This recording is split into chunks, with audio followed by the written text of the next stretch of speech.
Hi everyone, welcome back to our grammar class. दोस्तों, आज के वीडियो में हम सिंपल पास्ट टेंस के बारे में सीखेंगे। ये ऐसे टेंस है जिसको लिखने के लिए सबसे अधिक प्रयोग किया जाता है। ये टेंस का प्रयोग होता है जब हम ऐसी घटना के बारे में बात करते हैं जो अतीत में हो चुका है। इसमें आप याद रखिएगा, जितना भी आप हिस्ट्री में पढ़ते हैं ना, सारा का सारा किताब आपका सिंपल पास्ट टेंस में लिखा हुआ होता है। इसीलिए क्वेश्चन भी आपका सिंपल पास्ट टेंस में आता है और आपको जवाब भी उसी टेंस में देना होता है। इस टेंस का प्रयोग आपको सहायता करेगा जब आप कोई रिपोर्ट लिखना चाहते हैं। इसीलिए इस टेंस का प्रयोग सबसे अधिक यूज होता है आपका लिखने के लिए और बोलने के लिए भी। इसीलिए चलिए इस टेंस को अच्छी तरह से सीखते हैं। इस वीडियो में हम टेंस के साथ साथ भाषा को भी सीखेंगे, यानी कि कैसे बोलते हैं। इसका मतलब हम इस वीडियो में 3 भाषा सीखने वाले हैं। एक है आपका इंग्लिश, हिंदी और लास्ट में संथाली, यानी कि आप तीनों भाषा को सीख पाएंगे। तो चलिए इसको एक एक करके सीखते हैं। तो सबसे पहले इसका प्रयोग, सिंपल पास्ट टेंस का प्रयोग अतीत में हो चुके घटनाओं के बारे में बताने के लिए होता है, जैसे हमने बात किया। तो इसका सेंटेंस स्ट्रक्चर कैसे बनता है, हमने ये तो जान लिया कि अतीत की घटनाओं को बताने के लिए इस टेंस का प्रयोग होता है, लेकिन इसका प्रयोग कैसे होता है इसको हम लोग देखेंगे। सबसे पहले सेंटेंस स्ट्रक्चर, सेंटेंस कैसे बनता है। तो इसमें सेंटेंस बनाने के लिए विशेषकर अफर्मेटिव सेंटेंसेस। अफर्मेटिव सेंटेंसेस मतलब ऐसे सेंटेंस जो पॉजिटिव में बात करता है। तो वैसे सेंटेंस बनाने के लिए हम सब्जेक्ट प्लस वर्ब का दूसरा रूप प्लस ऑब्जेक्ट लिखते हैं। सब्जेक्ट प्लस वर्ब का दूसरा रूप, याद रखिएगा, प्लस ऑब्जेक्ट लिखा जाता है। जैसे कि I visited my friend yesterday. यहां पर हम देखते हैं आई आपका सब्जेक्ट है, विजिट आपका मेन वर्ब है विजिट। यहां से आपने ईडी जोड़ दिया, ये वर्ब का दूसरा रूप हुआ visited. And my friend yesterday, ये आपका ऑब्जेक्ट में आ जाता है। तो हिंदी में इसका अनुवाद है, कल मैं अपने दोस्त से मिलने गया था। संथाली में कहे तो हुलानो ईरन गाती थे जबामुइन चलाव लेना। दूसरा वाक्य देखते हैं। दूसरा वाक्य में ही एट एन एप्पल। ही आपका सब्जेक्ट हो गया, थर्ड पर्सन सिंगुलर। वर्ब का दूसरा रूप एट, ईट है मेन वर्ब, उसका दूसरा रूप है एट। एन एप्पल आपका ऑब्जेक्ट हो गया। उसका हिंदी हम लिखते हैं, उसने एक सेब खाया। संथाली में उन्हीं दो मीटे सेब जोम किदा। सो यहां पर हम देखते हैं कि सब्जेक्ट आपका जो भी रहे, यहां पर जैसे पहले का सेंटेंस में आपका आय था, फिर भी वर्ब का दूसरा रूप लगा था और यहाँ पर सब्जेक्ट थर्ड पर्सन सिंगुलर है, यहां भी आपका वर्ब का दूसरा रूप लगता है। यानी कि आपका सब्जेक्ट कोई भी हो, आपका वर्ब में परिवर्तन नहीं होगा, बस आपका वर्ब टू ही लगता है और कोई चेंज नहीं होता है। यहाँ पर सब्जेक्ट बदल सकता है, जैसे कि हम इसको बदल भी सकते हैं। मान लिया इसके बदले में हमने यहाँ पर लिखा शी, फिर भी शी एट एन एप्पल से होगा, उसने एक एप्पल खाया। हिंदी में अलग हो सकता है, लेकिन यहाँ भी हम चेंज करते हैं। यहाँ पर हम इट भी लिखेंगे ना, फिर भी ये वर्ब नहीं बदलेंगे। यहाँ पर हम वी भी लिखेंगे तो भी वही रहेगा। यहाँ पर हम दे भी लिखेंगे तो भी आपका वही, दे एट एन एप्पल। यानी कि जैसे आपने सीखा है सिंपल प्रेजेंट टेंस में थर्ड पर्सन सिंगुलर के हिसाब से आपका वर्ब में बदलाव होता है, एस या ईएस जुड़ता है, लेकिन यहाँ पर वैसे नहीं होता है। सब में आपका सिंपल वर्ब का दूसरा रूप लगता है। दूसरा, यदि हमें नेगेटिव सेंटेंस बनाना हो तो हम क्या करते हैं। नेगेटिव वाक्य बनाने के लिए उसका स्ट्रक्चर, नेगेटिव वाक्य बनाने के लिए हमको लिखना होता है subject plus did not plus verb का पहला रूप प्लस ऑब्जेक्ट। याद रखिएगा, नेगेटिव सेंटेंस में डिड नॉट के बाद हमेशा और हमेशा वर्ब का पहला रूप लगाया जाता है, मेन वर्ब का पहला रूप लगाया जाता है। जैसे कि I did not go to school, मैं स्कूल नहीं गया। इन स्कूल बन चलाओ लेना। संथाली में यहां पर स्कूल ते कोई कोई लिखता है, स्कूल ते बन चलाओ लेना। यहां पर ध्यान दीजिएगा, आई के बाद हमने लगाया डिड नॉट नियम के अनुसार।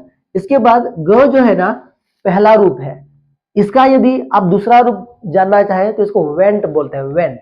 तो हमने वेंट नहीं लिखा क्योंकि यहां पर पहला रूप लिखा जाता है प्लस ऑब्जेक्ट आपको इधर लिखना है। चलिए दूसरा एग्जांपल देखते हैं। They did not play cricket, उन्होंने क्रिकेट नहीं खेला। या आप यहां पर बोल सकते हैं वे क्रिकेट नहीं खेले। उनको दो क्रिकेट बाकू गाती लेना। तो हमने यहां भी देखा दे आपका सब्जेक्ट है, डिड नॉट के बाद आपका वर्ब का पहला रूप प्ले ही यूज होता है। यहां पर आप जब डिड लगाते हो ना, इसके बाद आपको यहां पर वर्ब का दूसरा रूप नहीं लगाना है, आपको याद रखना ये बातें। तो चलिए अब हम देखते हैं इंटरोगेटिव सेंटेंस को कैसे बनाते हैं, यानी कि सिंपल पास्ट टेंस में क्वेश्चन कैसे पूछते हैं। दोस्त याद कीजिएगा, ये टेंस को स्पोकन लैंग्वेज में भी बहुत अधिक यूज किया जाता है, इसीलिए आपको इसका जरूरत पड़ेगा जब आप क्वेश्चन पूछना चाहते हैं। तो चलिए हम इसका स्ट्रक्चर को देखते हैं कैसे बनाते हैं। तो सबसे पहले क्वेश्चन बनाने के लिए आपको लिखना है did plus subject plus verb का पहला रूप प्लस ऑब्जेक्ट। जैसे कि did you finish your homework, क्या तुमने अपना होमवर्क पूरा किया। सांथाली में चेर आमदो आमा होमवर्क पूरा किया तमा। तो यहां हम देखते हैं डिड से क्वेश्चन शुरू करते हैं। सब्जेक्ट आपका यू आ गया, फिनिश वर्ब का पहला रूप आ गया, अब वर्ब के बाद जो आता है वो ऑब्जेक्ट में गिना जाता है, तो ऑब्जेक्ट आ गया। दूसरा सेंटेंस हम देखते हैं, डिड शी कॉल यू, क्या उसने तुम्हें फोन किया। सांथाली में चेर उन्हीं आमे फोन आमे था, है ना। तो यहां भी हम सेम थिंग देखते हैं। तो यहां पर एक चीज आपको ध्यान देना पड़ेगा, जब भी आप यहां पर डिड लगाते हो इसके बाद आपको वर्ब का पहला रूप ही लगाना है, आपको वर्ब का दूसरा रूप नहीं लगाना है, चाहे सब्जेक्ट कोई भी रहे। अभी हमने एक प्रकार का क्वेश्चन देखा जिसमें डिड से हम शुरू किए। अब दूसरे प्रकार का क्वेश्चन है जिसको हम WH क्वेश्चन बोलते हैं। WH यानी व्हाट, व्हेन, व्हाई आदि से क्वेश्चन बनाना। ऐसे क्वेश्चन हम कैसे बनाते हैं? ऐसे क्वेश्चन बनाने के लिए हम पहले लिखते हैं WH words plus did plus subject plus verb का पहला रूप प्लस ऑब्जेक्ट। जैसे कि व्हाट डिड यू ईट, तुमने क्या खाया। संथाली में चेर एम जोम किदा। दूसरा सेंटेंस देखेंगे, व्हाट डिड ही से, उसने क्या कहा। उन्हीं चेर ए मैन किदा। तीसरा प्रकार का सेंटेंस देखेंगे वेयर से, where did you go yesterday, तुम कल कहां गए थे। होला दो उकातेम चलाओ लेना।